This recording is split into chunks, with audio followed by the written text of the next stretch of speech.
Buenas tardes a todos y a todas. Estamos encantados de recibirles digitalmente.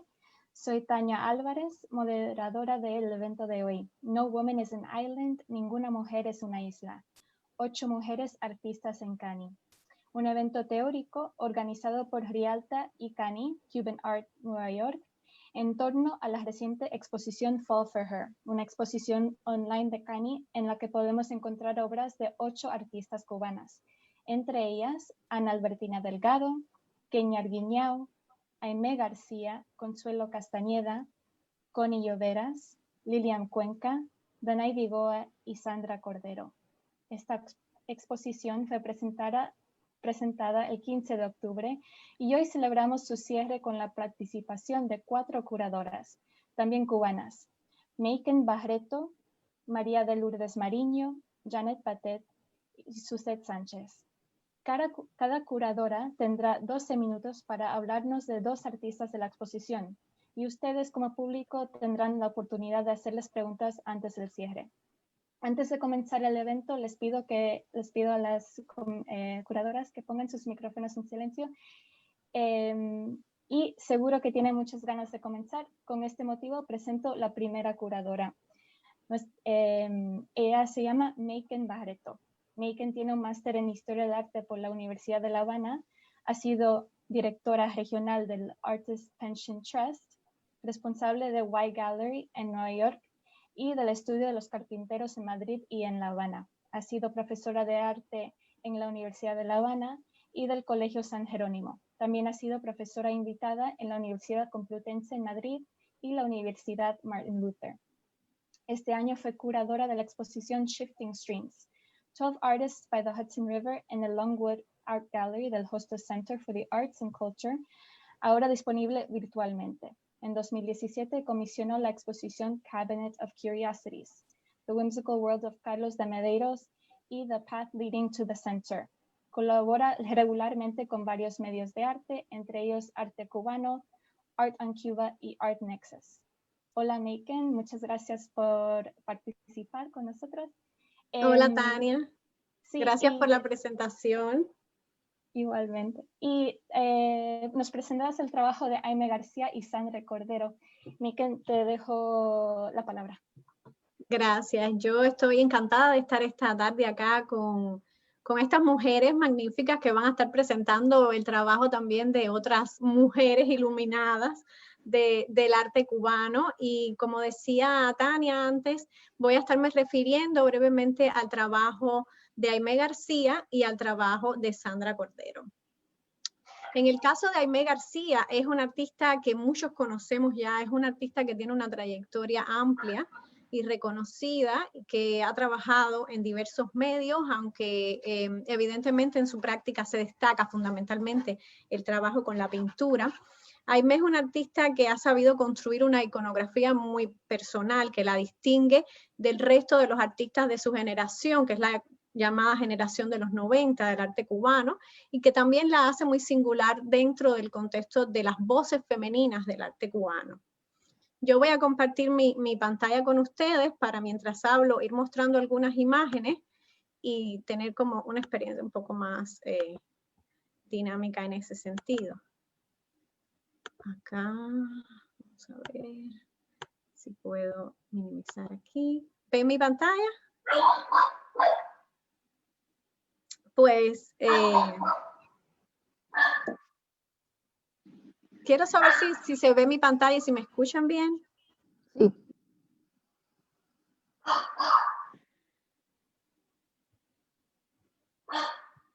Sí, te escuchamos bien, Meiken. Ok, gracias. Perfecto. Pues como les decía, la obra de Aimé es una obra muy peculiar, una obra que en términos generales está atravesada por un eje conceptual conformado principalmente por nociones como autorreferencialidad, introspección y perspectiva de género. Esta artista se sitúa en una posición en la que está constantemente revisando su lugar en el mundo, en la sociedad, su condición de mujer, su condición de artista también, para lo cual recurre de manera casi constante al uso del autorretrato. Mejor. Y este análisis de su propia imagen, de su condición, es un análisis que García hace no solo revisando su propia figura y sus experiencias, sino revisando la propia tradición desde la que enuncia sus ideas. Y con esto me refiero a la revisión de la tradición de la pintura como manifestación y del autorretrato como género pictórico. Vale mencionar en ese sentido que la colega Susé Sánchez, aquí presente, escribió hace un tiempo un texto titulado El sabor de la galleta olvidada sobre la mesa, donde analizaba la obra de varias artistas cubanas de diferentes generaciones, entre ellas la de Aimé, y comentaba cómo la artista asume, cito a Susé, modelos de representación que la historia del arte ha determinado en el tratamiento del ser femenino. Y cierro la cita. Entendiendo, como explicaba la misma Susé en su texto, la historia del arte como un relato que se ha construido desde el poder, un poder de carácter masculino. O sea, esta revisión de la tradición pictórica en el caso de Aimé supone un cuestionamiento de la misma a través de la apropiación de sus códigos y lenguajes, pero es una apropiación que se articula también desde recursos de extrañamiento, de la ironía y la crítica cultural. Es por eso que cuando observamos las obras de Aimé, sus pinturas, sus collages, estas nos generan una inquietud como de sensaciones encontradas, como de sensaciones contradictorias, diríamos. Y yo creo que en ese sentido, Elvia Rosa Castro resume muy bien en uno de sus textos que dedica a la obra de Aimé, resume muy bien esa sensación, esa manera de enfrentar la obra de Aimé que a veces nos trae ese tipo de sensaciones encontradas, ¿no? Y decía Elvia que Aimé siempre regresa al género pictórico con una misteriosa tensión entre mansedumbre y crueldad, hedonismo y perversión, fragilidad y espíritu robusto. Entre estas categorías se mueve toda su obra, decía Elvia. Y creo que efectivamente estas contradicciones, estos pares, estos elementos están presentes en la obra en general de Aimé.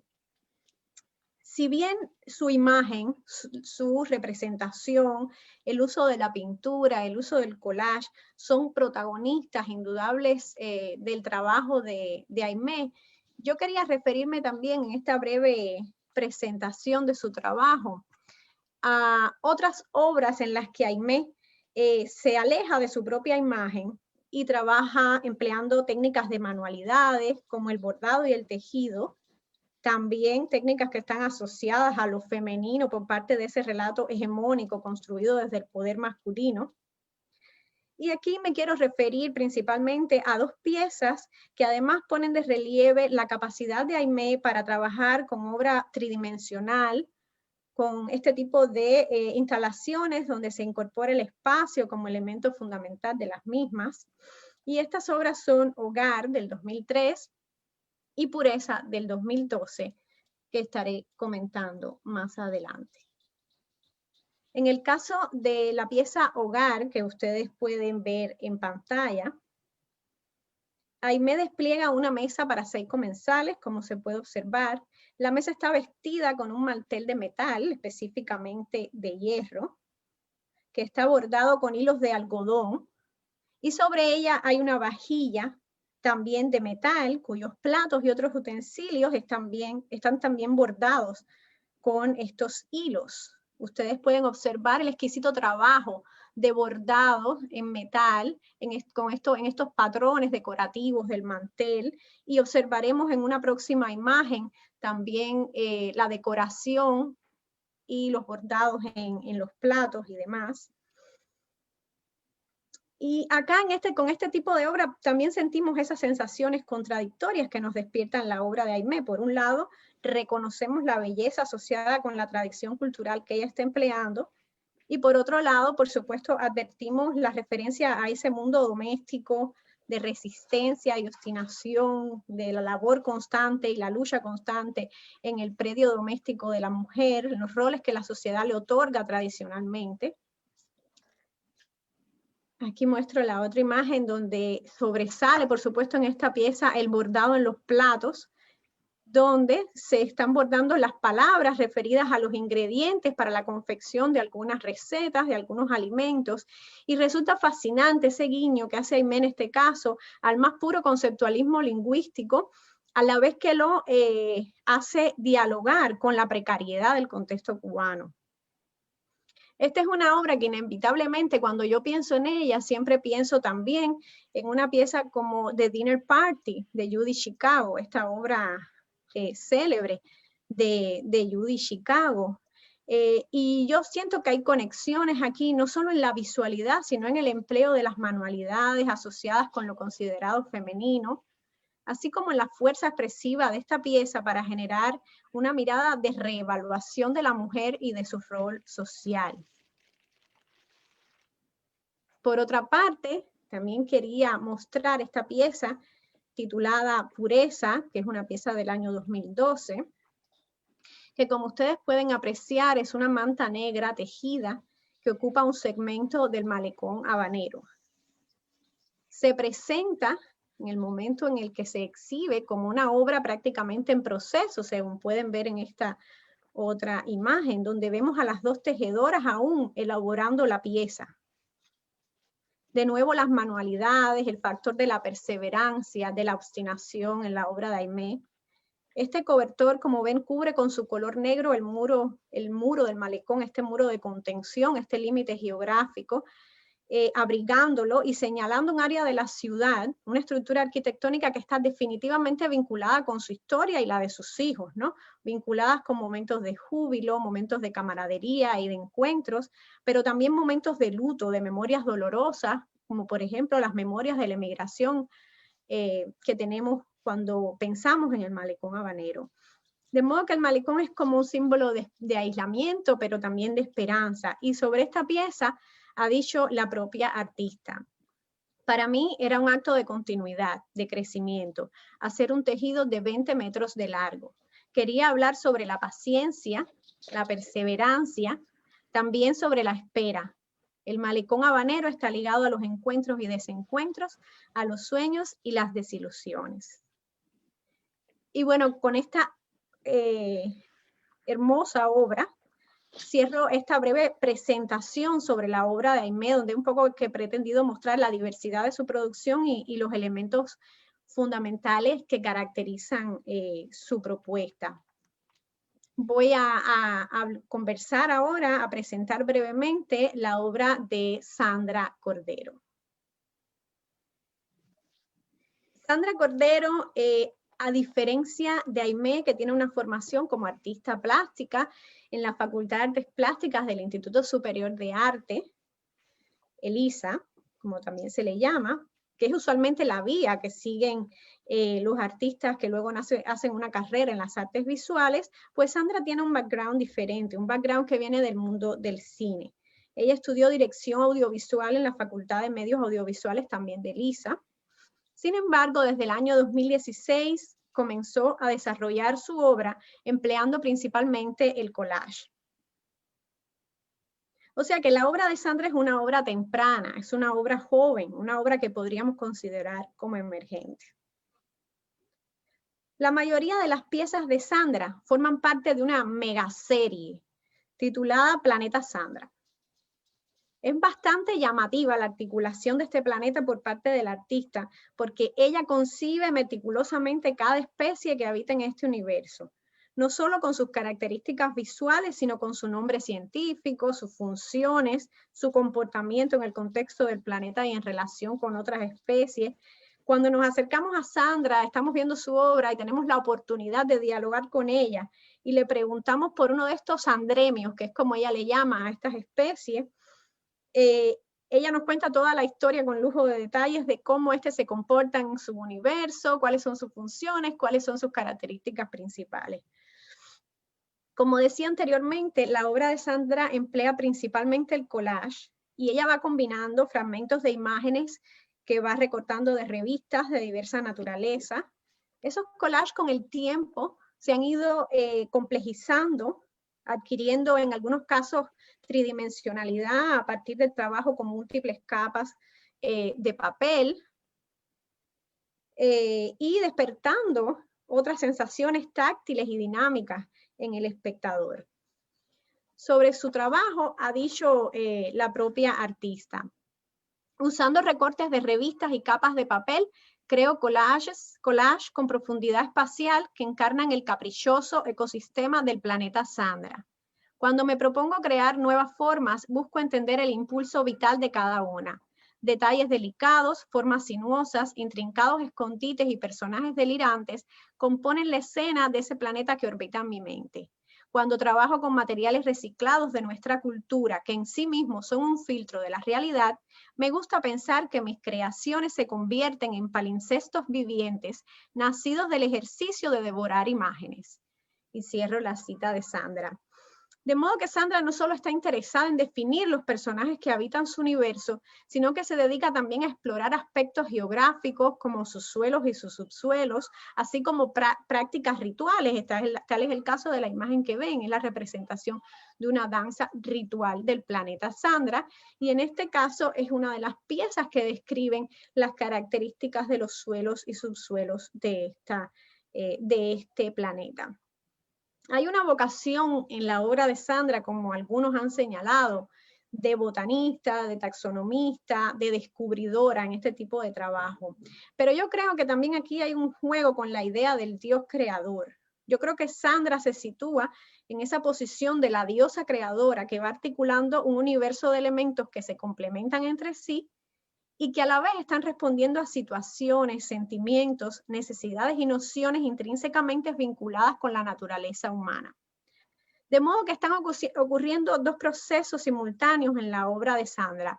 Por un lado, la exploración del universo y la naturaleza humana, y una exploración que es en última instancia la exploración del propio yo del artista, y a la vez esto está ocurriendo a través de la construcción de un universo en apariencia totalmente alejado de esa naturaleza humana.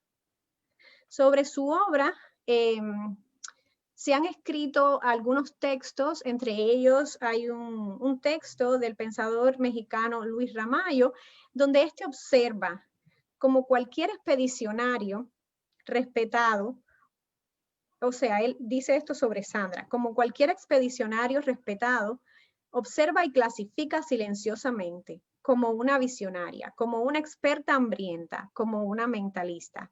Al acechar alrededor de su propio ser y vagando a través de sus hábitos y personalidad, Sandra descubre que ella misma es un mundo. Aquí les muestro otras imágenes donde ustedes pueden ver a veces el uso también de la vitrina para albergar estos especímenes que ella trata como ejemplares botánicos en general.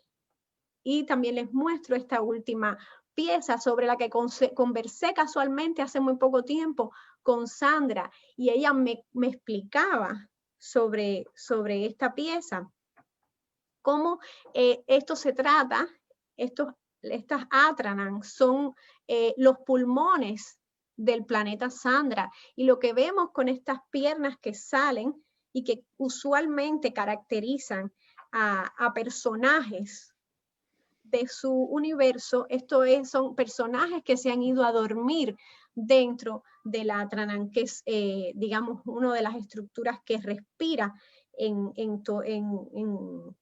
el espacio de este planeta. De modo que en estas imágenes es posible constatar la riqueza de los detalles y los matices que la autora otorga a estas diferentes estructuras que ella va creando. Y con esto termino esta breve presentación sobre la obra de Sandra, dejando esbozada en general su capacidad fabuladora y expresiva. Voy a cerrar mi pantalla ahora y a volver con ustedes. Espero haberme ajustado al tiempo para hacer mi presentación. Sí, lo has hecho. Muchas gracias, Megan, por sus perspectivas sobre el trabajo de Aimee García y Sandra Cordero. Tendremos un momento después de las presentaciones para algún oyente que quiera hacer alguna pregunta. Para la siguiente intervención tenemos a María de Lourdes Mariño, curadora, investigadora y crítica de arte. María tiene un máster en Administración Pública por la Universidad de Delaware y es licenciada en Historia del Arte por la Universidad de La Habana. Desde el año 2010 ha realizado y participado en varios proyectos curatoriales vinculados a la reconstrucción de la memoria histórica de espacios abandonados de la ciudad de La Habana, entre ellos Quinto Día, Sone, Pan y Circo. Ha organizado presentaciones artísticas en la Universidad de Nuevo México, la Universidad de Minnesota y la Universidad de Delaware, entre otros centros culturales de Estados Unidos. María nos hablará sobre el trabajo de Danai Vigoa y Kenia Arguiñao. María, the floor is yours. Muchas gracias, Tania. Primero, gracias. Para mí es un placer estar aquí con estas maestras de la curaduría y la crítica al arte cubano. Así que muchísimas gracias.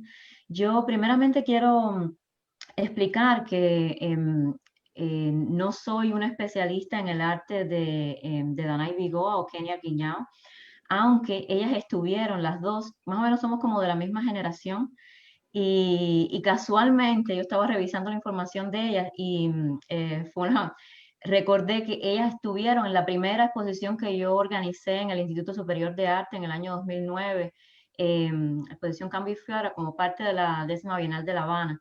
Yo acababa de empezar a trabajar en el ISA y junto con Gretel Medina organizamos esta exposición en la galería de la facultad, y Danai y Kenia estuvieron ahí incluidas en esa primera exposición. Yo, como les decía, somos más o menos de la misma generación. Ellas son artistas son nacidas en los 80, mediados de los 80, y graduadas del Instituto Superior de Arte, si la memoria no me falla, en 2011, más o menos. Tienen, yo creo que las obras de Danai y Kenia comparten bastantes características, ¿no? Aunque a primera vista no lo aparente. Yo, la breve presentación que quiero hacer sobre la obra de Danai y Kenia está centrada en un trabajo, en uno de mis papers, que estoy escribiendo ahora como parte del doctorado en Temple University, y que está centrado precisamente, en el cual tomé como caso de estudio la exposición de Mayken Barreto, Shifting Streams, que está online también en Hostos Gallery. Y a partir de ahí, ¿no? Traté de, mi idea para este ensayo era un poco presentar o ver de qué manera se podría presentar algunas aristas del arte o de artistas cubanos que trabajan como comunidad basada, residente dentro de los Estados Unidos, como parte de Latinx communities in the US. Quería tratar un poco de ensayar esa terminología o esa teoría, ¿no? Que se sabe, que aglutina, que trata de congregar las comunidades latinas de los Estados Unidos dentro, ¿sabes? Dentro de una categorización que es, a mi juicio, más horizontal, más heterogénea, que trata de incluir diversidades sexuales, raciales, de clase, que a veces no están representadas de manera como más clara en la narrativa de tipo más nacionalista, o que trata todo el tiempo de linkear estos artistas con, o sea, con la narrativa del arte cubano en un sentido más meta. Entonces, esto ha sido como un ensayo para mí, ¿no? Tratando de ver de qué manera, cuáles son los puntos, los pros y los cons tomando esta exposición de Mayken Barreto, de qué manera podríamos presentar a estos artistas como parte de las Latinx Communities en los Estados Unidos.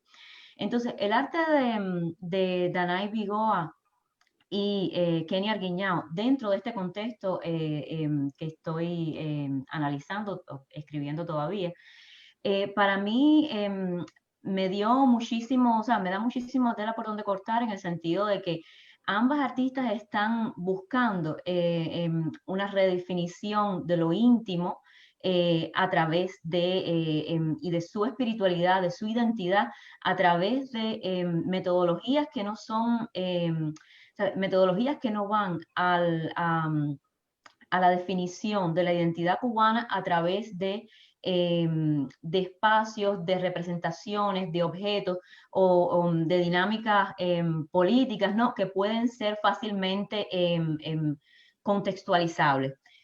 Me refiero a lo siguiente, por ejemplo, en el caso de Danai, ese ensayo que ella realiza a través del análisis del lenguaje, de las maneras y los modos en que el lenguaje coopta y predetermina nuestra manera de entender la realidad, y la manera en que ella diseña y reintroduce todos estos cuestionamientos alrededor del lenguaje dentro de su propia obra, como un proceso personal. A mí me interesaba como una manera de desmarcar un poco a muchos de estos artistas de las dinámicas que tienen que ver, están más directamente relacionadas con Cuba y que tienen que ver quizá con una experiencia más de inmigración, de desplazamiento, de vacío hasta cierto punto, o de maneras de llenar la individualidad y la identidad de uno de connotaciones que no están directas, que no están solamente relacionadas con el hecho de haber nacido en Cuba. Eso por un lado. Disculpen que no traje imágenes, están básicamente las obras a las que me refiero, las que estoy pensando, son estas presentadas en Shifting Streams, pero también que son muchas de las que están en la galería de Cani ahora mismo online. Entonces, por una parte me interesaba esa búsqueda o esa redefinición íntima, ¿no? de la identidad a través de maneras de desplazamiento, de reorganización de la experiencia espiritual de cada uno, basadas en esas especies de nomadismos conceptuales en los que Danai y Kenia transitan de alguna manera. Específicamente la serie de Danai, Social Mind, la serie Self, Social Mind y Social Media, son las dos obras a las que me refiero, donde ella está experimentando sobre su propia imagen, y es algo que vemos en otras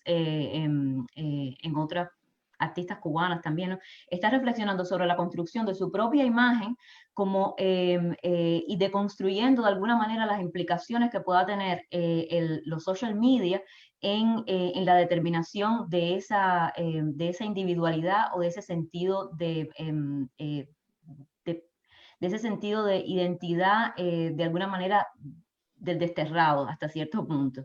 Por otra parte, Kenia tiene un proceso de trabajo que a mí me fascina muchísimo y me interesa, que es a través del récord, de la escritura, de llevar un archivo de sus sueños, de los sueños, lo que sueña, o sea, la narración de cada uno de esos sueños, acompañado de los días, de cada uno de esos sueños, además de los espacios o de los momentos en que ella no recuerda qué fue lo que soñó. Entonces, específicamente en la serie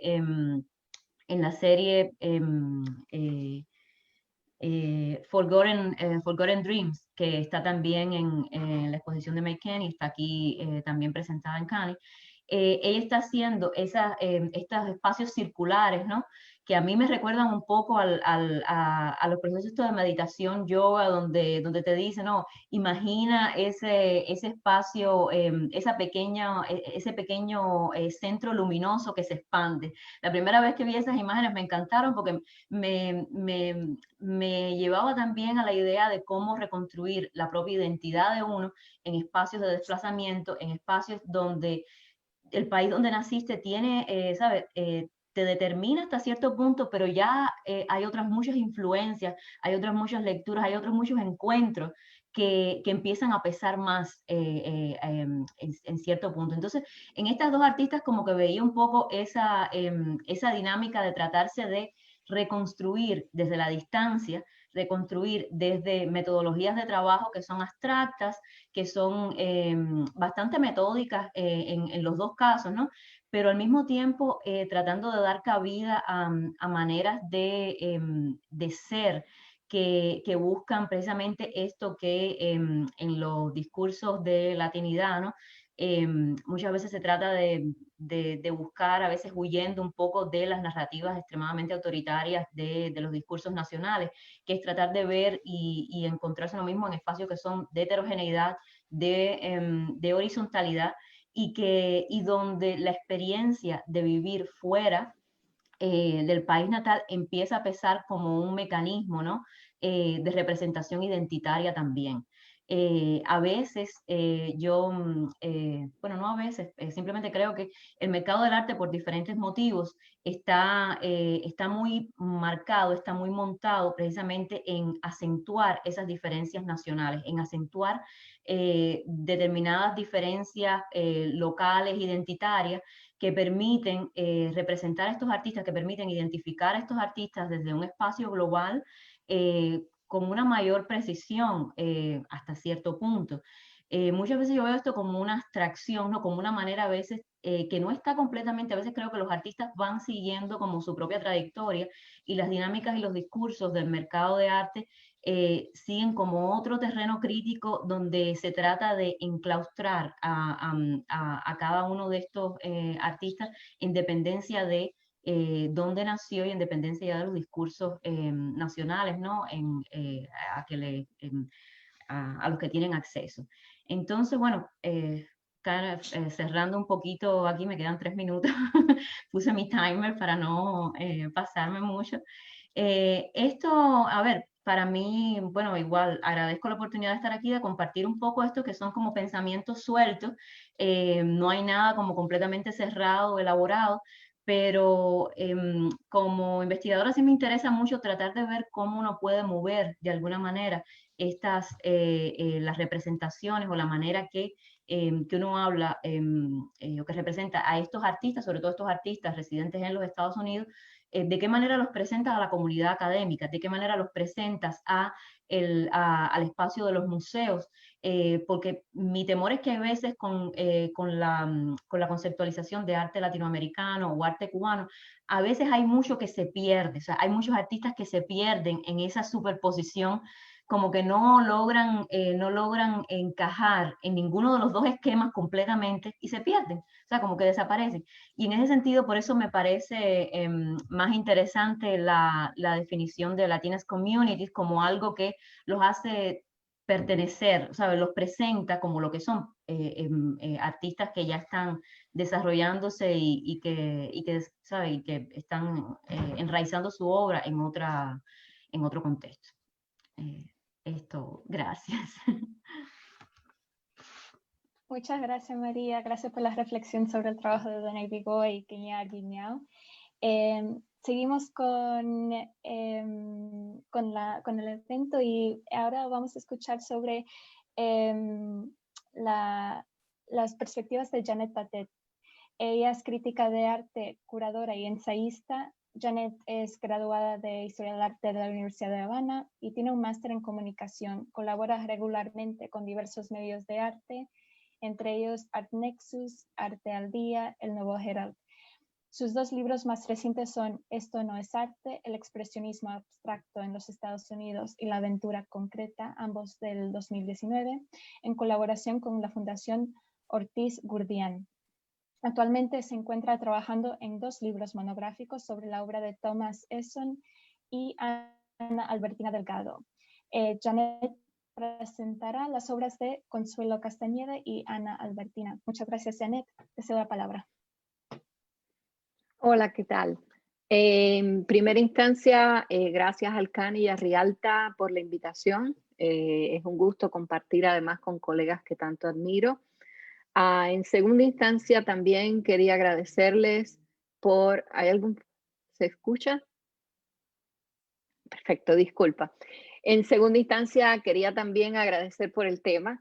Me parece que es súper interesante seguir trabajando en esfuerzos como estos que contribuyen a desmonorar ese axis de la heteronormatividad sistémica que todavía es pilar de la sociedad que habitamos. Me Me agrada muchísimo que justo sean Consuelo Castañeda y Ana Albertina Delgado las artistas sobre las que me toca conversar un poco con ustedes, ya que no solo admiro muchísimo las carreras de ambas, sino que además he tenido la oportunidad de trabajar con ellas con antelación y además puedo decir que puedo contar con ellas como amigas ya en el plano personal. Así que si me extiendo, me dicen, me interrumpen tranquilamente. No, yo pensé que era más conversacional, así que tengo puntos, pero no he escrito como tal. Me parece además interesante el hecho de que ambas artistas, Ana Albertina y Consuelo, las dos representan momentos históricos críticos dentro de la historia del arte contemporáneo cubano. En primera instancia, por supuesto, en el caso de Ana Albertina, ese momento de inflexión y ruptura que es justamente la eclosión del denominado movimiento de nuevo arte cubano o renacimiento cubano. Y justo después, dentro de ese mismo movimiento, pero ya una segunda oleada, podríamos inscribir la obra de Ana Albertina Delgado. Además, me parece significativo estas dos artistas porque las dos son exponentes de este extendido y pernicioso fenómeno que se registra dentro del arte cubano y la sociedad cubana desde 1959. Y me refiero a esa constante purga selectiva que va reescribiendo la historia y desechando fragmentos de ella, como ha ocurrido en el arte cubano. Así pues, voy a empezar con Consuelo. Consuelo Castañeda, por supuesto, es una figura que no necesita presentación.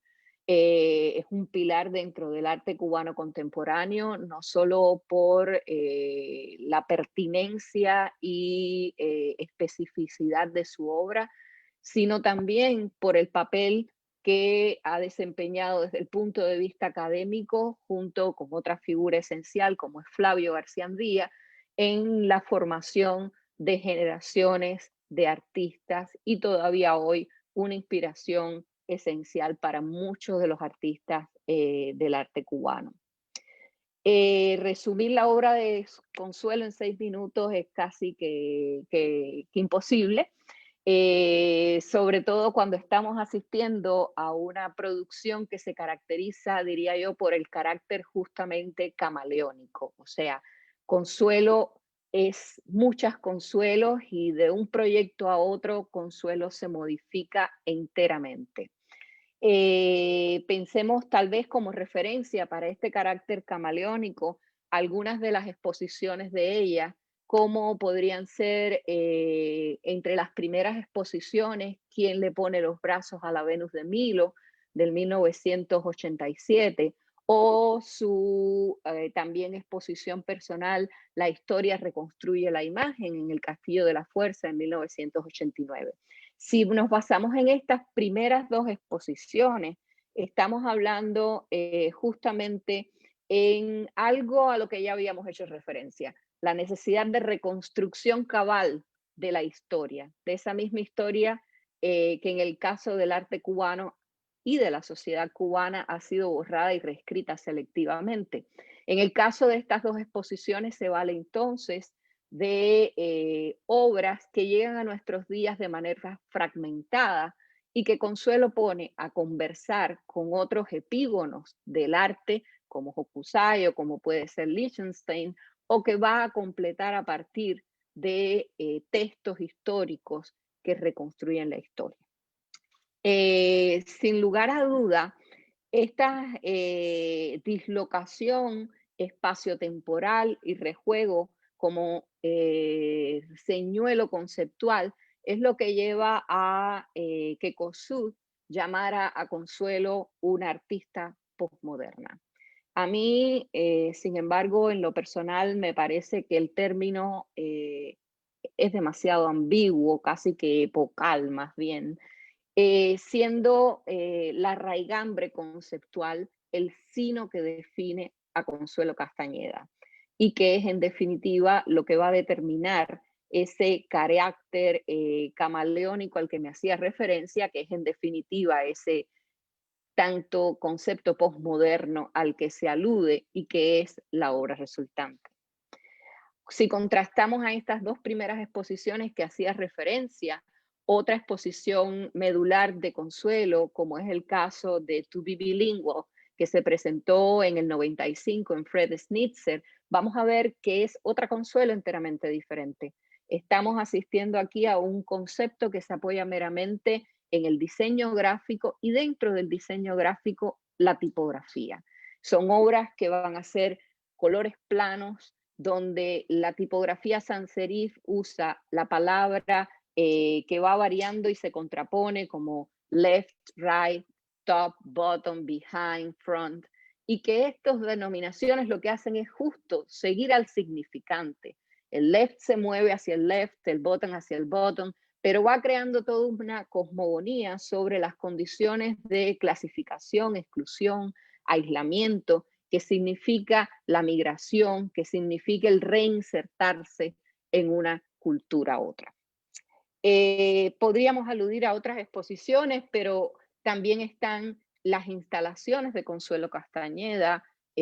Por ejemplo, está su homenaje a Gego, su Metástasis, o también está Cybernetic Information Center. Todas ellas trabajan a partir de la vocación constructiva y de crear un ambiente inmersivo, donde lo ambiental y el reciclaje y la noción de network están presentes, y donde sin duda vuelve a estar presente esa Consuelo Castañeda, que fue miembro, por supuesto, del grupo Hexágono y de este tipo de trabajo inmersivo. Hablaba con antelación de la capacidad de Consuelo de adaptarse al medio y al espacio. Y en este sentido, una exposición medular fue For Rent del 2011, que tuvo lugar en The America Society y que antiguamente fuera la misión soviética ante las Naciones Unidas durante la Guerra Fría. Justo en esta exposición se ve muy bien este carácter de adaptación de lo conceptual y el espacio para hacer una obra mucho más efectiva. De hecho, en esta obra, ella va a basarse en el carácter, la carga histórica que tiene el edificio en sí mismo, y va a utilizar, en el caso de la instalación de Gego, la retícula, que fue la obra que Gego había ya presentado en American Societies en 1969, estableciendo al mismo tiempo que un homenaje al artista, también un comentario y un interesante paralelo con respecto al origen judío de la misma, la migración y, y el poder nazi. Si pudiera encontrar una manera de resumir la obra de Consuelo Castañeda, creo que este sería sin duda el del espíritu del remix. Es algo que es tan típico de la era contemporánea.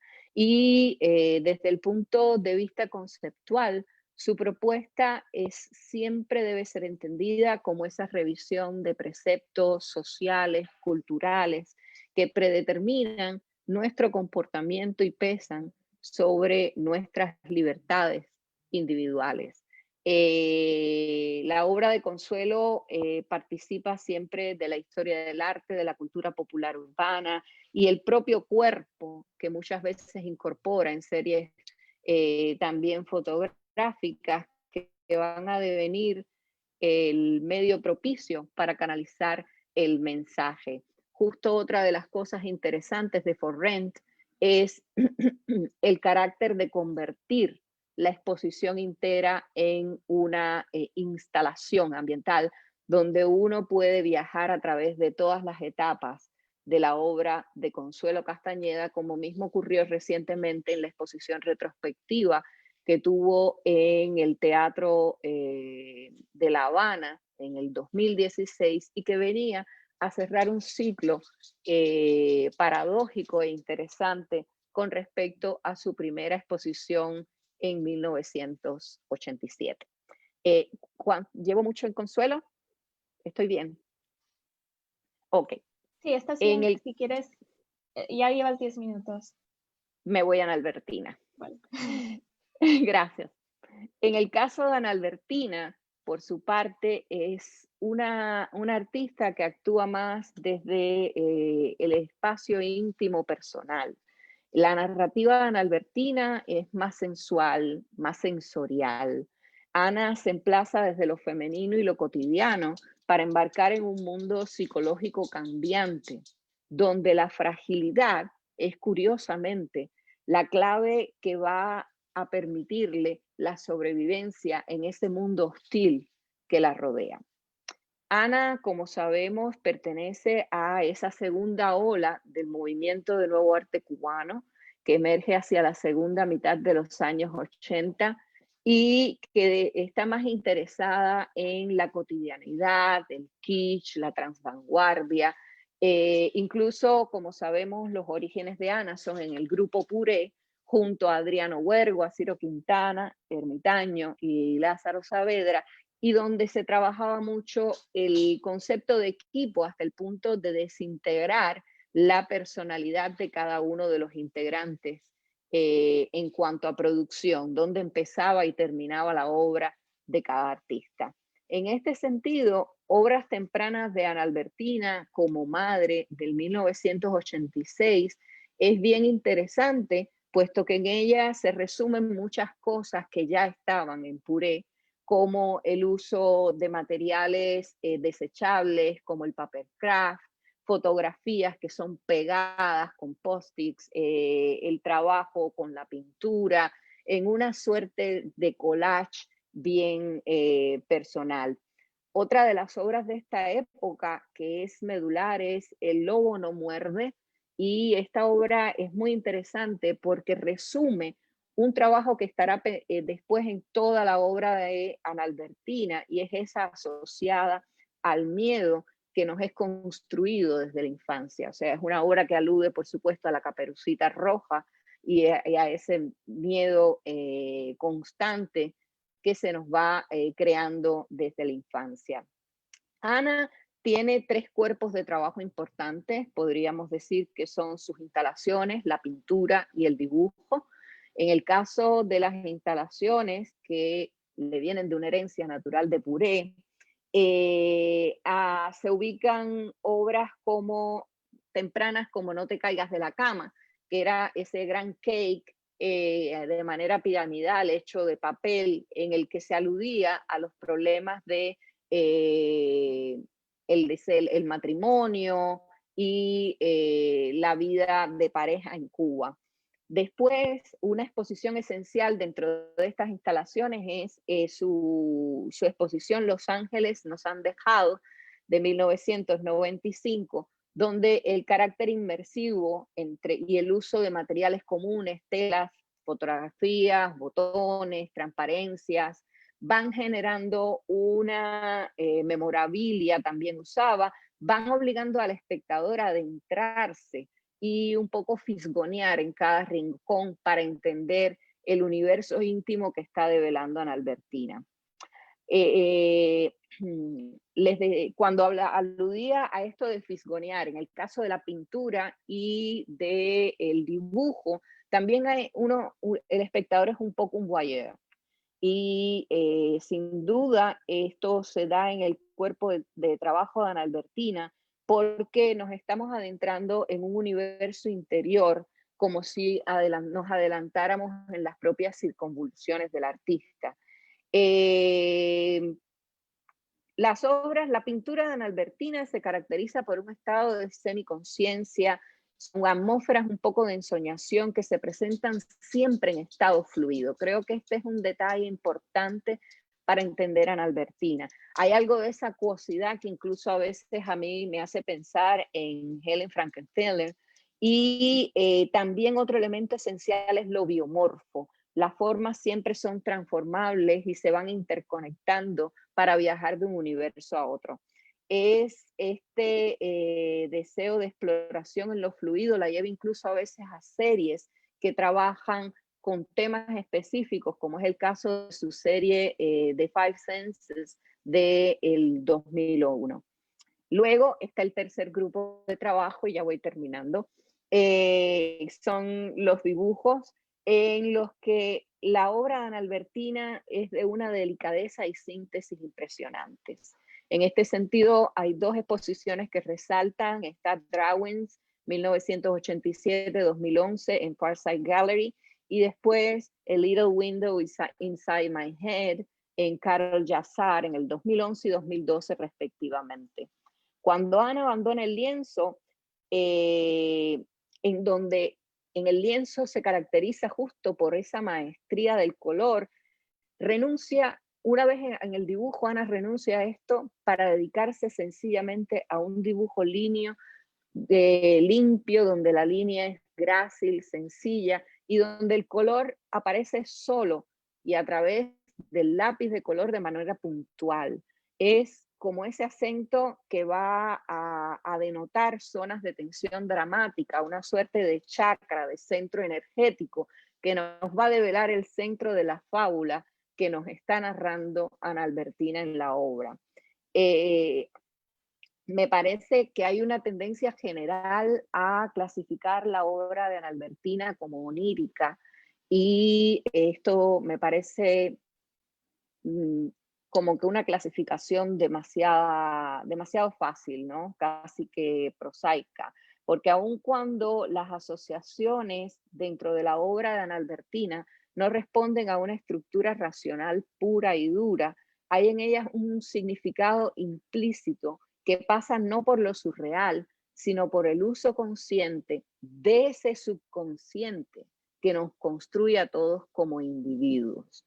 Y es de ahí que Ana Albertina va hilvanando las fábulas en las que se nos revela a ella y a nosotros mismos. Sí, para terminar, si hubiera que buscar algunos puntos de contacto en el caso de Ana Albertina, yo creo que estos serían en primera instancia la literatura infantil, estaría también el simbolismo francés, y creo que en específico, si nos remitimos a la obra de Olidon Redon, va a ser esencial cómo usa la figura, el uso del color, el fluido, lo biomorfo, y sin duda también están presentes todos los grabados japoneses, que tiene mucho que ver sobre todo en el dibujo, en Ana Albertina, y la figura sin duda también decimonónica e imprescindible de Audrey Beardsley, que va a representar mucho de la manera con la que Ana Albertina,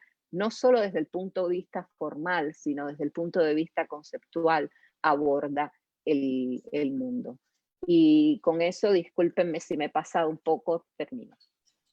No pasa nada. Muchas gracias, Janet, por hablarnos sobre la obra de Consuelo Castañeda y Ana Albertina. Ay, no, lo siento.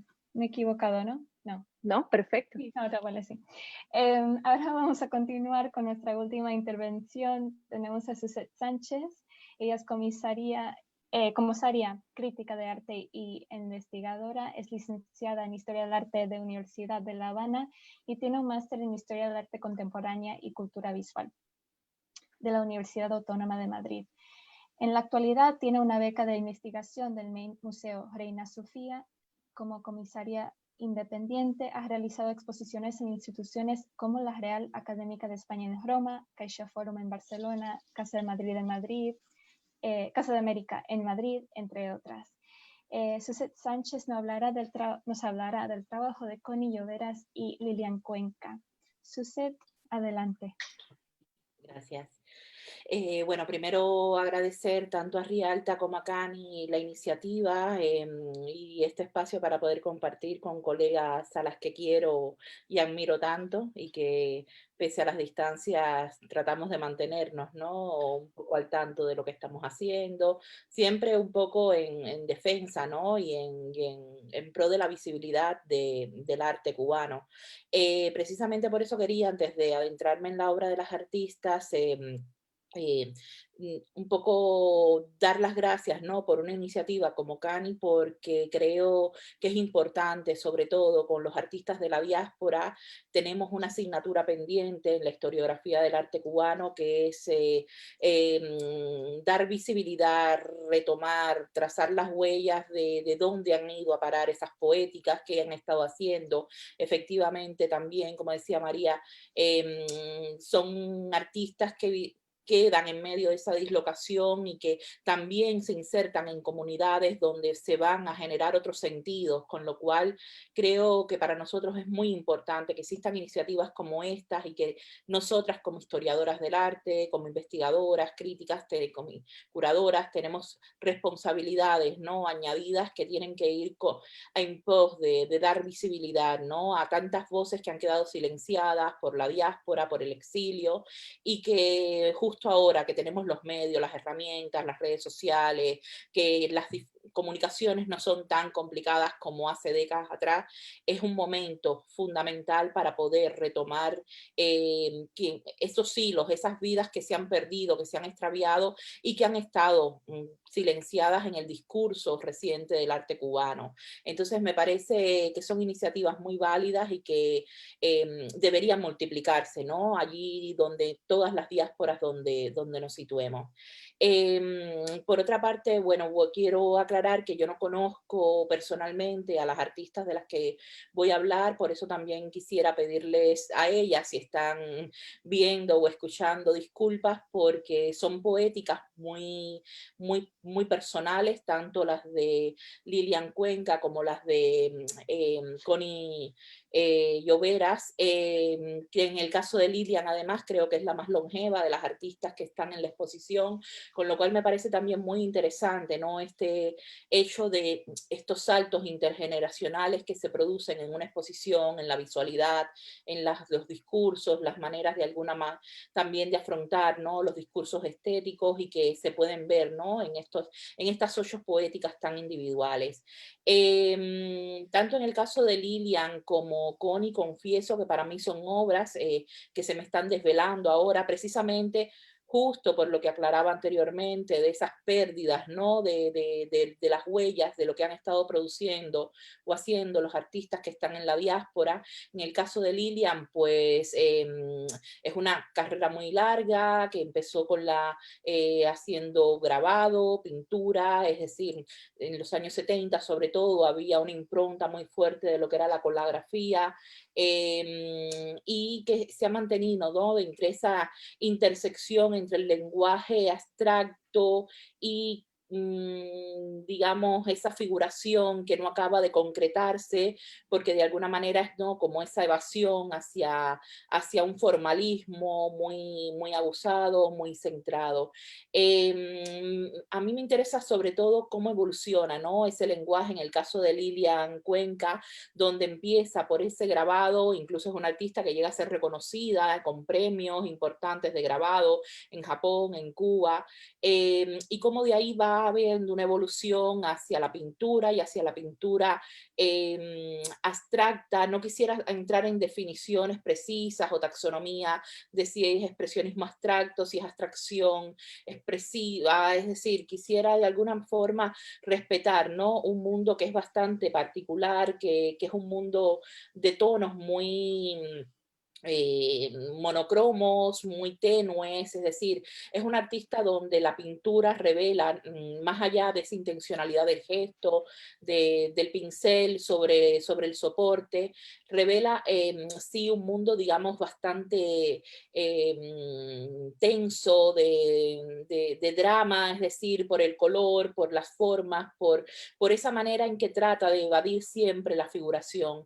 Quizás si vemos, no sé si puedo compartir pantalla, no lo había pedido algo, antes, esto, compartir. Vale, voy a... ¿Me podéis decir si se ve? Vale. Sí, se ve.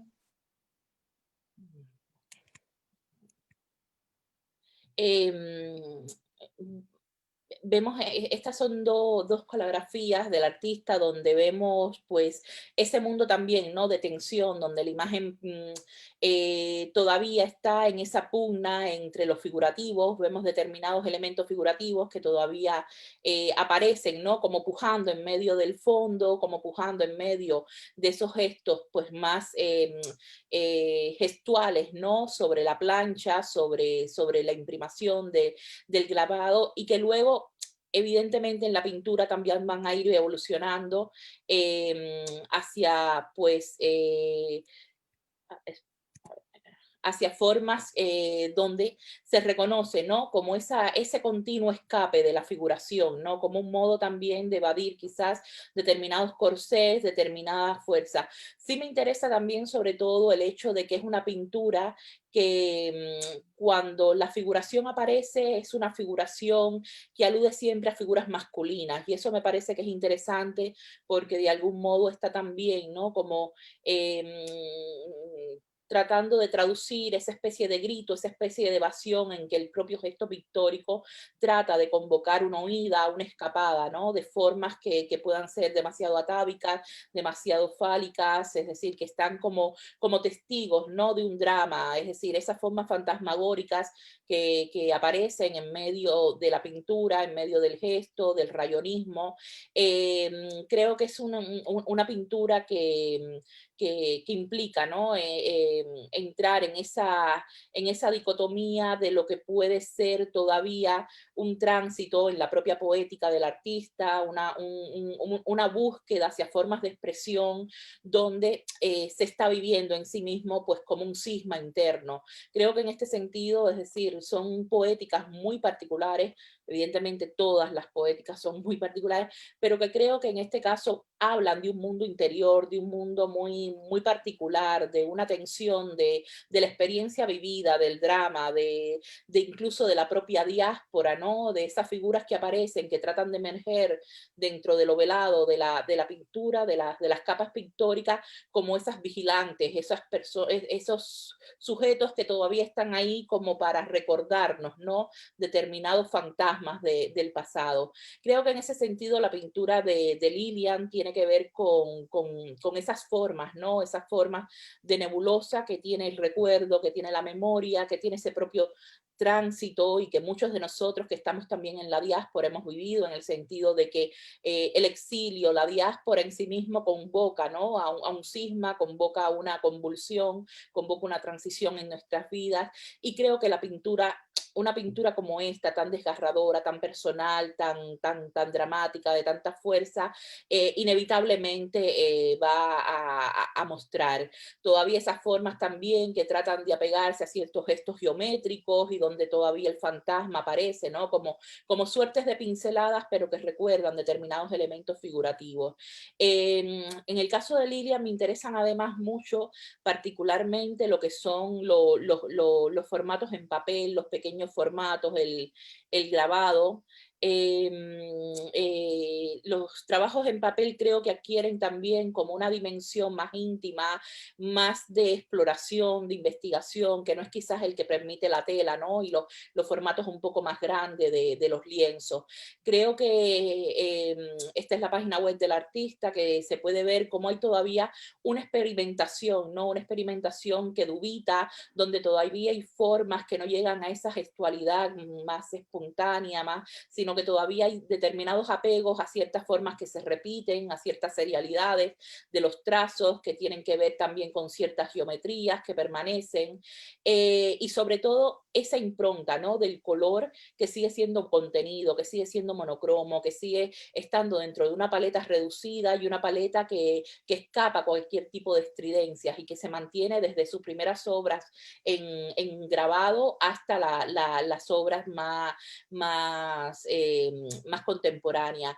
Es una artista también que ha tenido un recorrido, ha tenido los premios Cintas, es decir, son ambas, tanto Lilia como Connie, dos artistas que tienen una carrera bastante sólida, bastante, digamos, regular, ¿no? Sin esos saltos abruptos, ¿no? Yo escuchaba a Yané hablar de alguien como Consuelo Castañeda, cuya obra me apasiona, y efectivamente, es decir, Consuelo son muchos consuelos, como decía Janet, es decir, es una artista que continuamente se está reinventando, ¿no? En el caso de estas dos artistas, son artistas de una larga trayectoria, pero unas trayectorias que suelen pues ser más, digamos, regulares, donde no hay esos saltos o cambios tan arriesgados desde el punto de vista de entre comillas, estilo o figuración.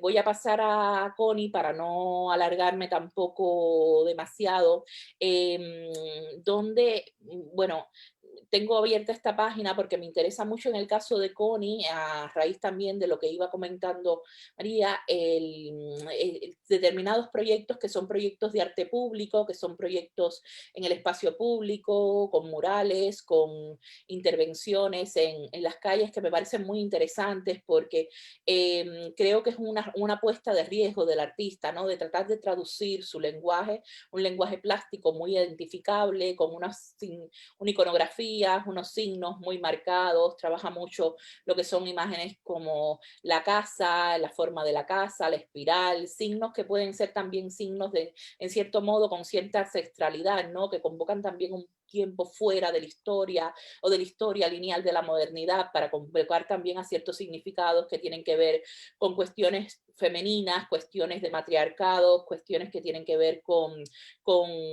una racionalidad al margen, ¿no? Del discurso moderno y de un discurso también muy fálico, muy, digamos, atrapados, ¿no? En las dinámicas de la contemporaneidad.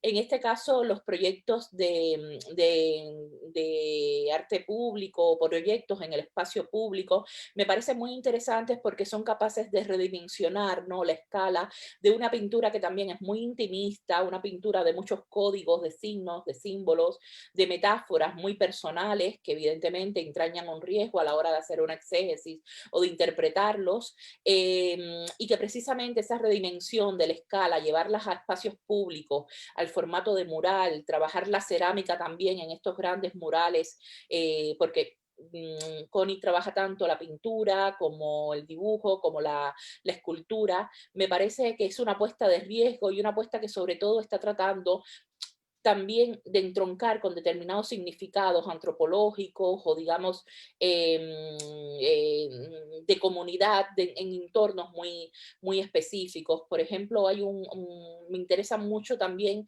en este caso, los procesos, ¿no? Hay un vídeo sobre este mural que hizo en Miami, en un centro que se hizo otra vez con personas que son usuarios habituales de esos centros, con lo cual todo el proceso de trabajo para llegar a las imágenes que luego conforman el mural me parece muy interesante, ¿no? Como una forma también de salirse de ese esquema, ¿no? Del artista solo en su taller, donde evidentemente se supedita también a dialogar sobre el propio lenguaje plástico, ¿no? El artista, y asume el riesgo también de reinventar su propio imaginario.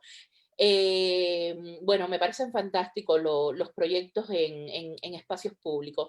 Luego, más allá, todo, digamos, sus pinturas, sus esculturas, como decía antes, inciden una y otra vez en formas que se repiten, es decir, iconos muy reiterativos, como pueden ser la silla, las aves, las palomas, las formas de espiral, determinados elementos que aluden a formas del cuerpo, a la cabeza, es decir, me recuerda mucho a otras artistas, ¿no? También de la tradición, no solamente del arte cubano, sino del arte latinoamericano, del arte europeo, pero que también, es decir, juega con esa intermedias entre lo que es la figuración y formas de la abstracción, es decir, el trabajo meticuloso de las texturas, de los fondos, es decir, esa apuesta también por un color que puede ser muy intenso que puede transmitir también determinados significados.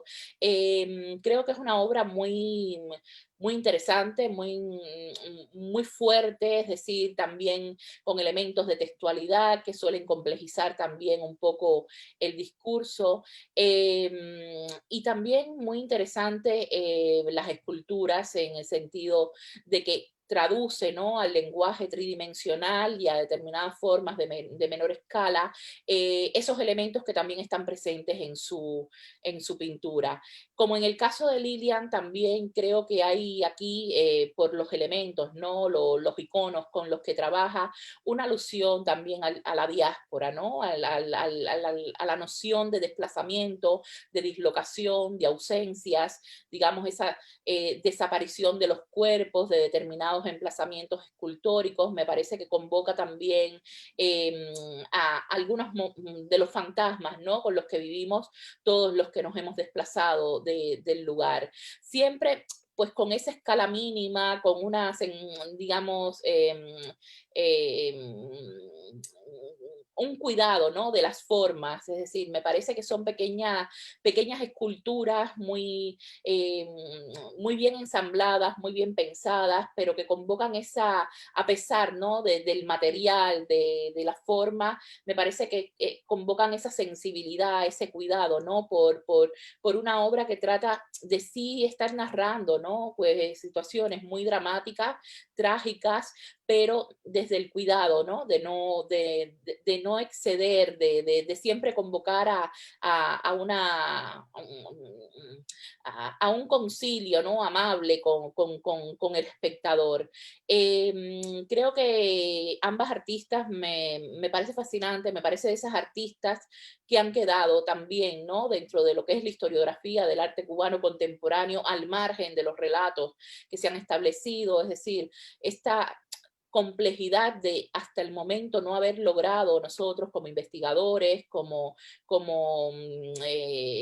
gente que pone en circulación los discursos sobre el arte y el pensamiento sobre el arte, no hemos logrado conciliar, ¿no?, las zonas de investigación que se llevan a cabo en los diferentes lugares para tratar también de alguna manera de crear, ¿no?, como esos nexos, esos lazos en los discursos.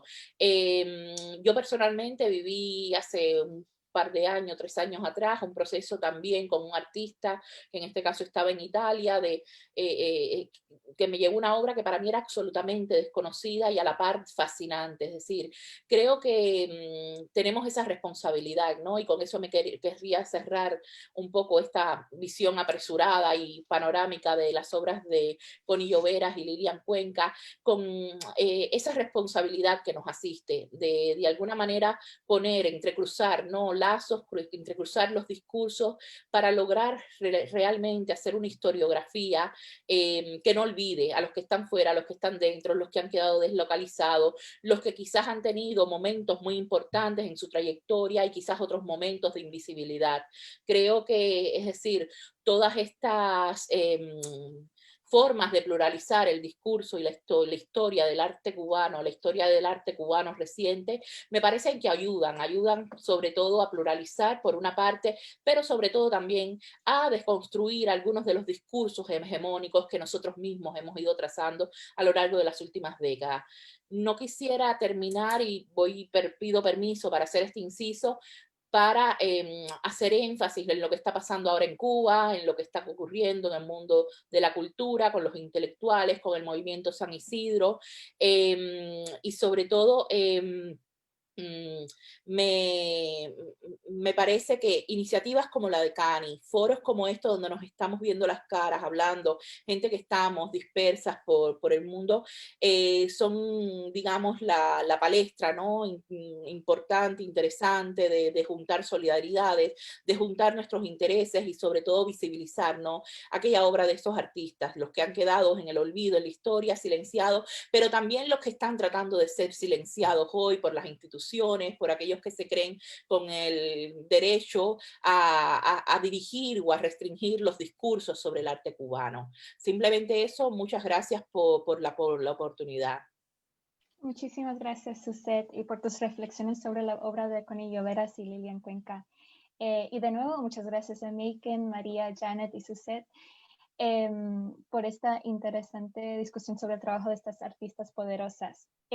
Como mencionaba Suzette, con su ayuda hemos dado a estas artistas la visibilidad que merecen. Y antes de abrir la sesión a las preguntas que hemos recibido del público, me gustaría invitar a nuestras expertas a dialogar entre ellas, a expresar algún comentario o reflexión después de escuchar las presentaciones que hemos escuchado hoy. Pueden ya quitar el silencio de los micrófonos si quieren utilizar la manita de Zoom y adelante. La manita de Zoom. Bueno, yo me pongo mi manita porque no sé cómo es la manita del Zoom. Yo tampoco la veo.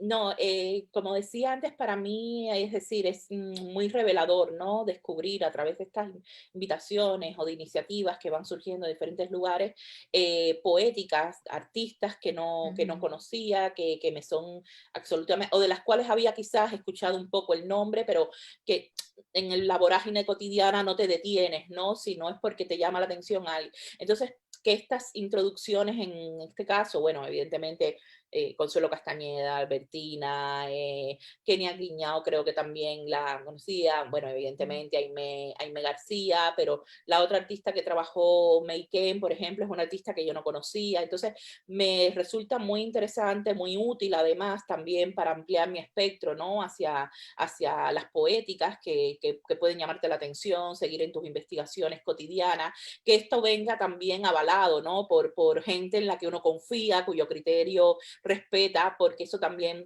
te ayuda, ¿no? A saber cómo enfocar, hacia dónde ir, cómo lograr contactar con estas artistas. Entonces, en ese sentido, me parece muy interesante y la verdad que le agradezco tanto a María, a Maiken, a Janet, pues evidentemente, ¿no? Abrir esa perspectiva hacia poéticas que evidentemente cuando estás fuera de Cuba te quedas, ¿no? Un poco en el limbo de lo que significa las generaciones con las que tú estudiaste, los artistas que en ese momento estaban pues más activos, con lo cual eso va de alguna manera también diagramando tu propia noción histórica del arte cubano y tu concepto se queda entrampado, ¿no? En un concepto generacional que evidentemente es muy limitado.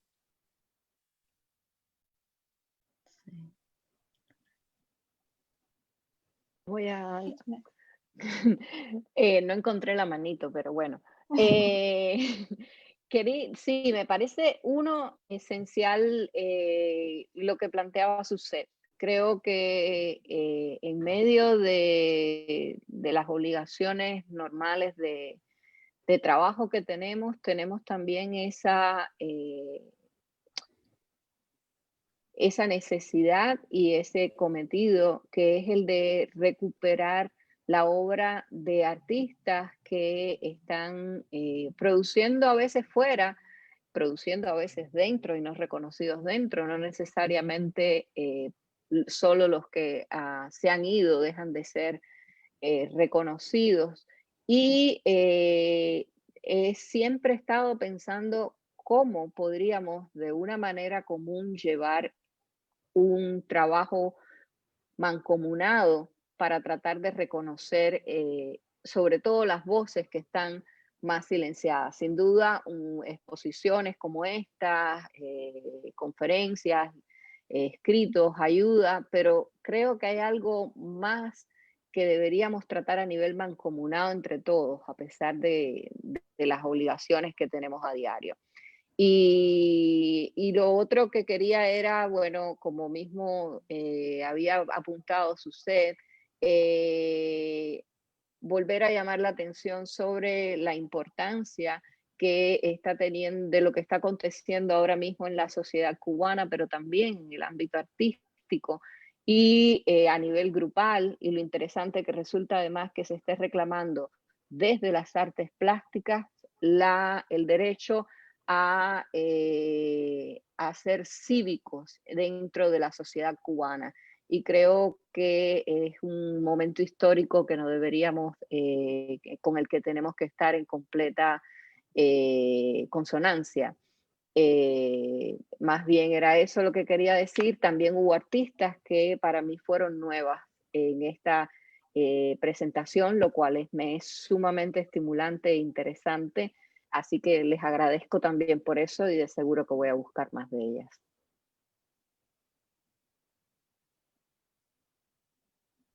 La manito de Zoom, que no aparece en ningún sitio.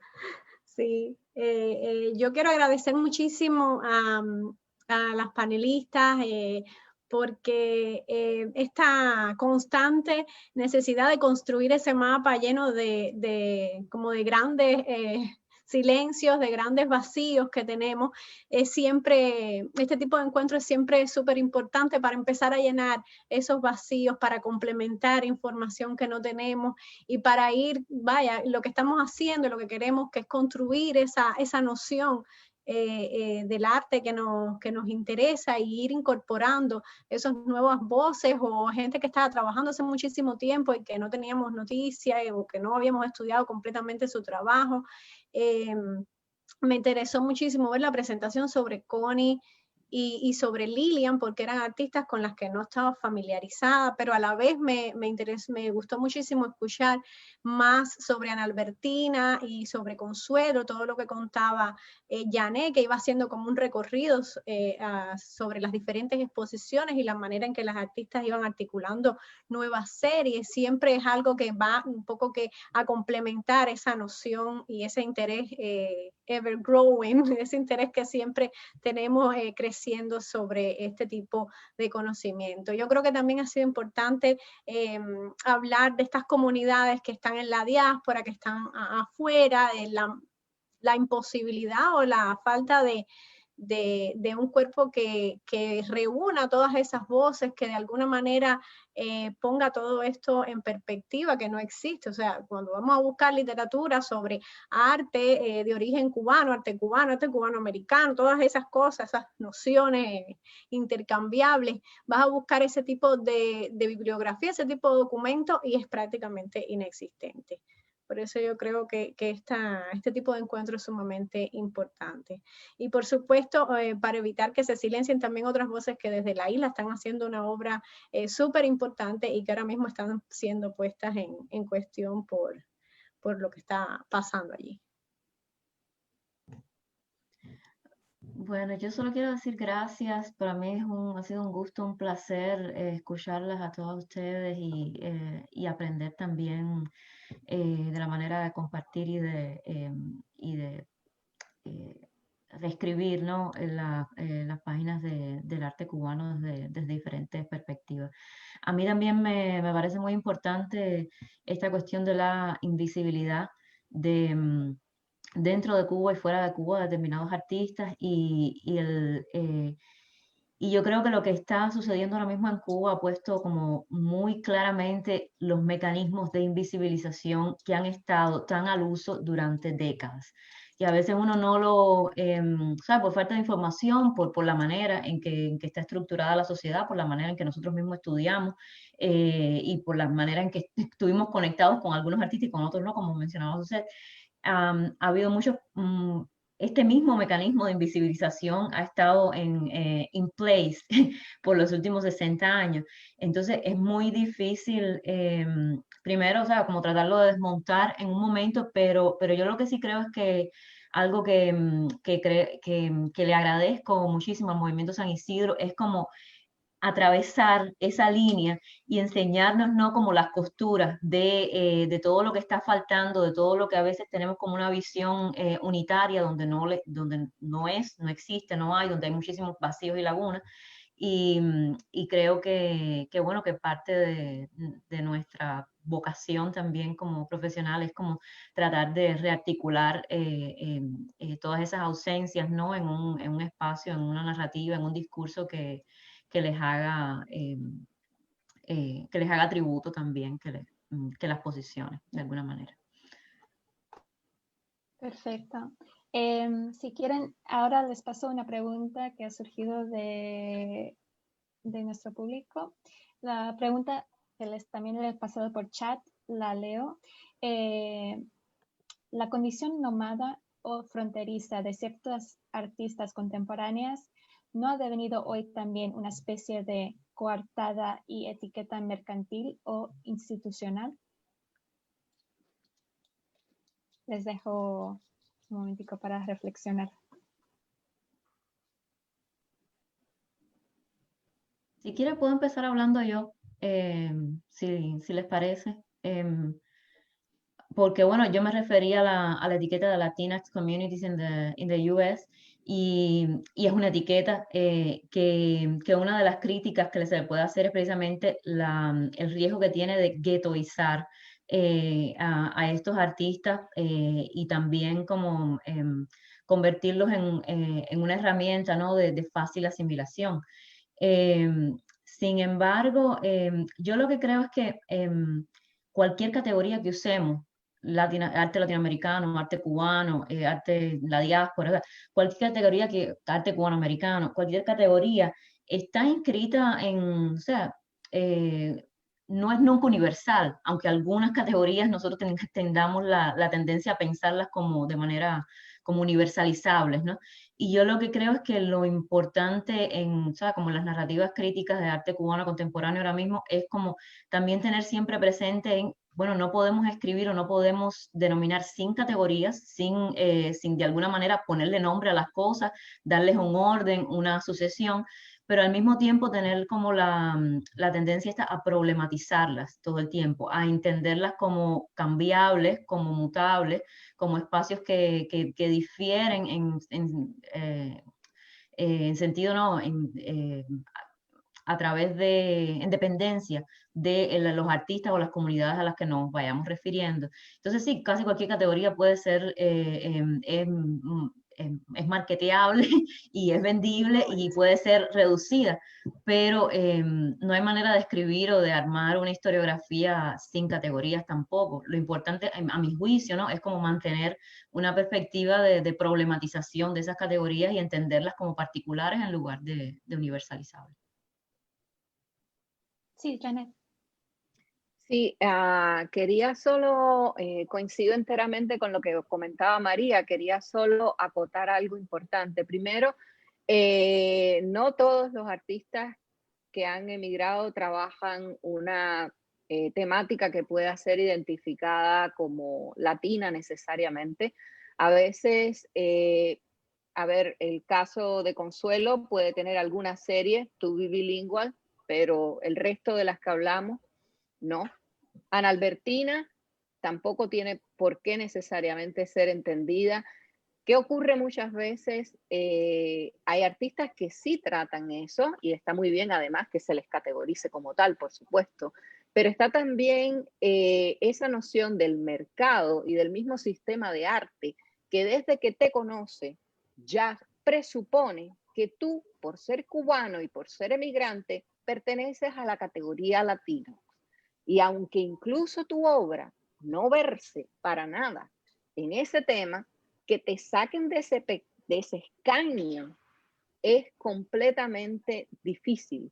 Así que estamos asistiendo a un doble efecto. La pregunta venía por marketing and branding, pero yo creo que estamos también asistiendo a una suerte de segregación que lamentablemente funciona dentro de los espacios, o también relacionado con eso y en sentido inverso, por ejemplo, cuando el mercado se interesa por tu obra, el blanqueamiento de significado. Y ahí está el caso típico de Félix González Torres, donde siempre se alude nada más al carácter minimalista, blanco, abierto de significado. Y entonces cuando le llegas incluso esto ha sido a nivel personal, cuando llegas a coleccionistas a preguntarles sobre una obra, un préstamo, porque la temática por la que viene la exposición es gay, no, pero la obra de Félix es una obra que él, no,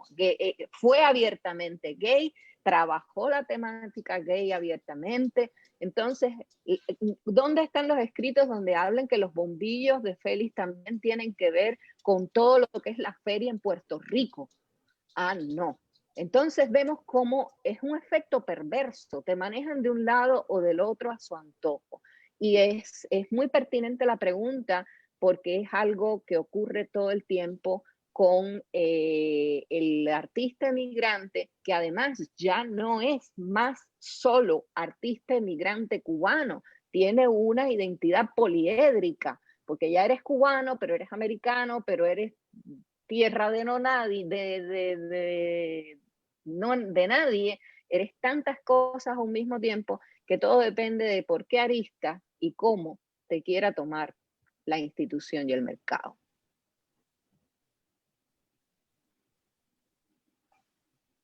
Sí, Suset.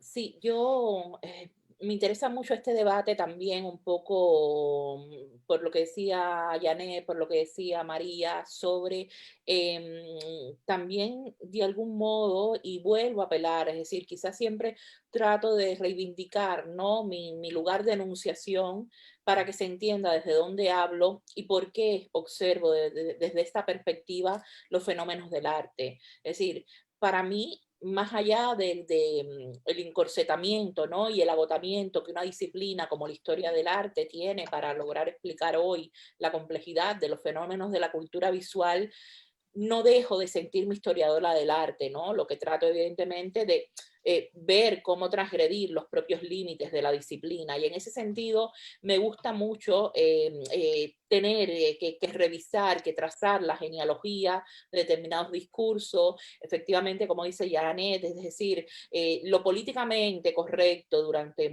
siglos o la colonialidad a la que han estado sometidas determinados relatos sobre la historia del arte y el arte que no es mainstream, etcétera, es un problema también que traduce, ¿no? Los otros problemas de la sociedad, ya sea el racismo, la xenofobia, la homofobia, etcétera, etcétera. Por eso me interesa mucho también la perspectiva de que cuando hablamos de estos artistas o de cualquier artista también asumamos, ¿no? La posición de construir esos discursos que han estado de alguna manera legitimando una manera de leer las imágenes. Entonces, siempre aludo y voy a leerla porque me parece una frase muy, muy interesante, pero a la vez muy que condensa, ¿no? El significado de esto y donde entran también estas polémicas sobre cuáles son los significados, ¿no? Que van a encorsetar a una determinada obra, a una determinada poética de un artista cuando entre en las instituciones, cuando entre en el mercado, etcétera, y donde sabemos que hay intereses ideológicos que van más allá, ¿no? de lo que puede ser la propia obra, su contexto, etcétera. Es una frase de Kate Moxey de su libro El tiempo de lo visual, que dice: el giro icónico nos recuerda que los artefactos visuales se niegan a ser confinados por las interpretaciones que se les imponen en el presente. Los objetos de interés visual se obstinarán en circular a través de la historia, exigiendo formas de comprensión radicalmente diferentes y generando nuevas narrativas cautivadoras en su tránsito visual. Yo creo que es importante, es decir, es un deber, además, tratar siempre de sospechar, ¿no? De los discursos a partir de los cuales se legitiman determinadas modas, determinadas etiquetas, determinadas categorías. Y creo que es responsabilidad nuestra, ya sea desde el discurso de la crítica, desde la investigación historiográfica, desde la curaduría, evidentemente tensionar esos significados con los cuales pues determinados aspectos del campo del arte contemporáneo se siente cómodo, porque encajan y son comodines que facilitan el mercado, que facilitan determinados discursos a nivel institucional. Entonces, me interesa efectivamente el hecho de que nosotros tenemos una capacidad como investigadores, como historiadores, de no solo trazar la genealogía de esos significados o esas lecturas o esas taxonomías que han ido de alguna manera cercando cada vez más y convirtiendo en un gueto determinadas visiones sobre artistas, sobre obras, sobre momentos, sobre fenómenos del arte, sino que también, es decir, podemos empujar esos límites y tratar también, es decir, ¿por qué no puedo hacer una lectura en clave queer o de colonial de obras que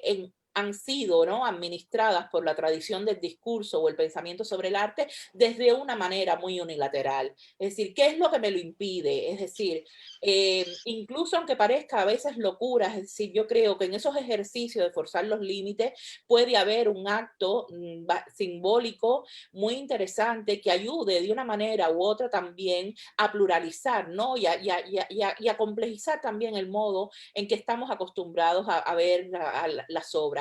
Y eso pasa evidentemente con las narrativas que tienen que ver también con la diáspora, con los silencios, etcétera, etcétera.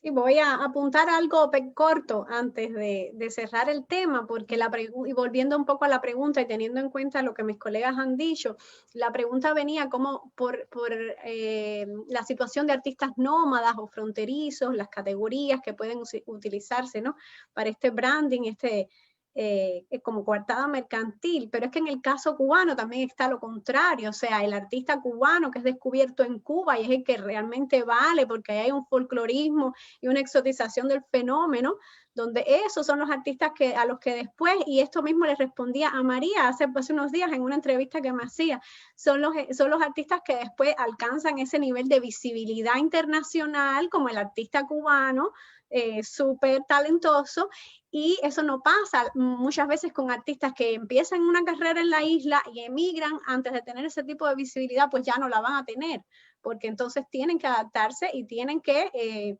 digamos que, emprender su camino desde las dinámicas internacionales. Y entonces eso es como una coartada diferente, ¿no? La coartada del artista cubano descubierto dentro de la isla, que muchas veces la que sí vale a los efectos del mercado, que también ocurre mucho.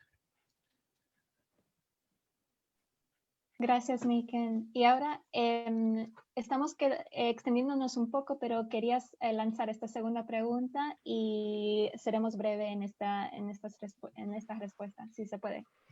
La pregunta es, pensando en la labor de Cani y su apuesta por el arte y los artistas cubanos fuera de la isla, ¿no se ha diasporizado también la crítica cubana? ¿No es hoy quizá más transnacional que nunca?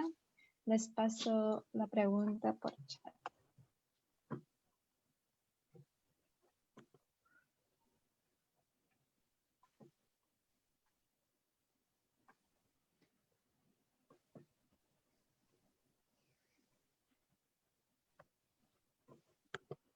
Suset va a hablar. Sí, Suset, no te oímos. Ah, no, decía que hablara Janet si quería. Ah. Bueno, puedo decir algo muy somero. Creo que lo interesante que está ocurriendo tanto en la crítica como en la escritura en general es que en los años más recientes tenemos una conexión mucho más estrecha, tanto dentro como fuera de la isla, como entre los diferentes polos diaspóricos que tenemos.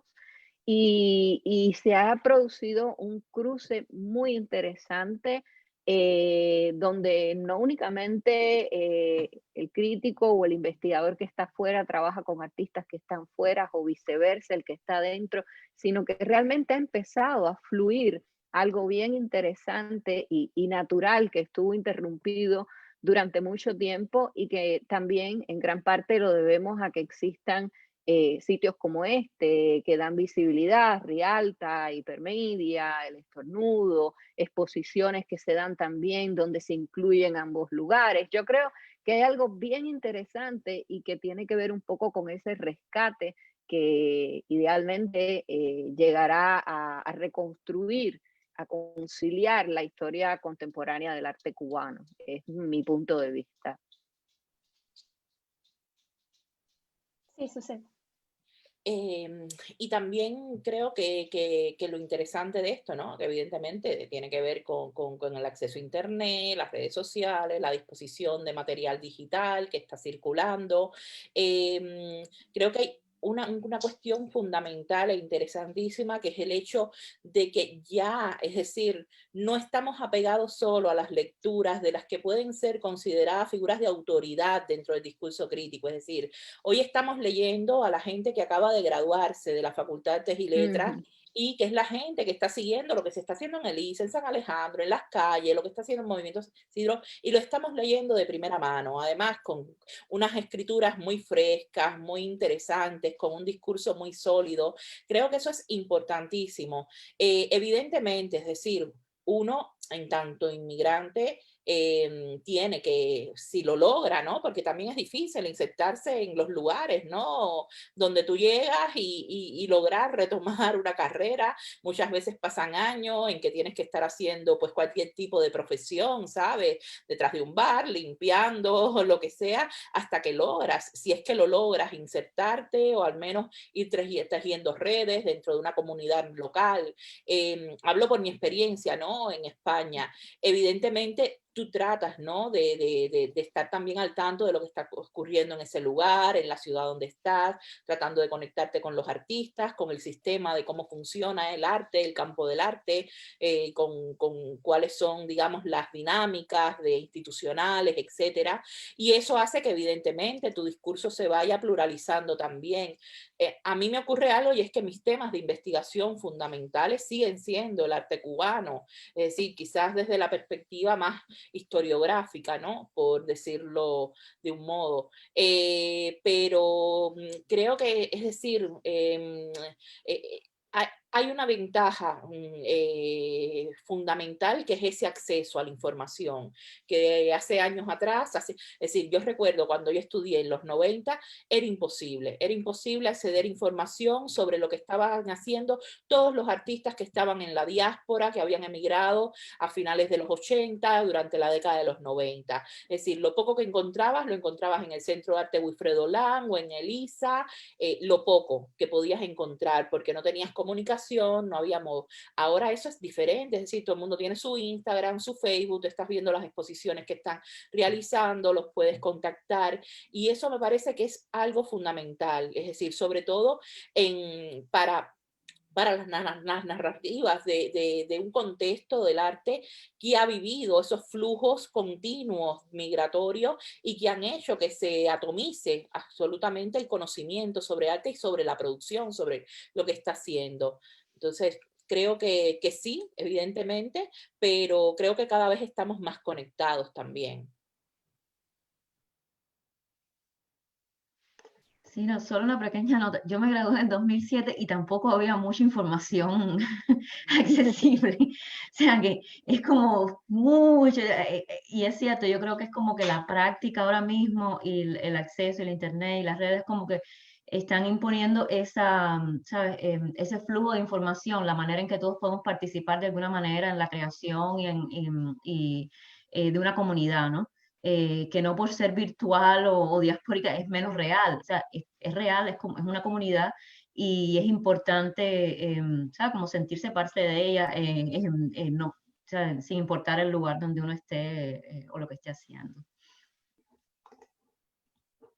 Solo un pequeño apunte muy breve, y sobre todo la posibilidad de compartir información, conocimiento y archivos. Es decir, yo he logrado ver a través de Facebook pues las fotos que nunca pude ver del juego de pelota, del famoso juego de pelota. Y así, es decir, la gente está sacando sus archivos, los está compartiendo. Eso creo que es un acto de inmensa generosidad, pero también de responsabilidad compartida. Entonces, en ese sentido, creo que la diáspora también ha promovido esto, ¿no? Es decir, esa deslocalización, ese movimiento transnacional ha hecho que también tengamos esa capacidad de decir, uy, vamos a compartir, vamos a mostrar lo que hemos podido digitalizar, que quizás estaba en un carrete sin revelar todavía, etcétera. Entonces, creo que son cosas que están pasando muy interesantes y que hay que aprovechar todo ese potencial.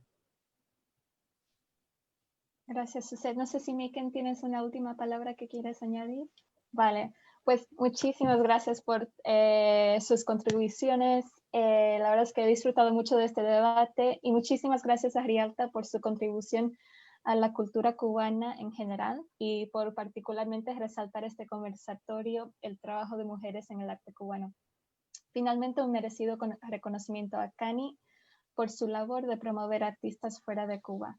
El apoyo y dedicación del equipo hacen posible encuentros como este. En nombre de todos y todas me despido, no sin antes desearles felices fiestas, salud y bienestar para el próximo año. Muchísimas gracias, Suzette, Miken, María y Janet. Gracias a todos. Chao. Adiós. Muchas gracias a todas. Bye bye.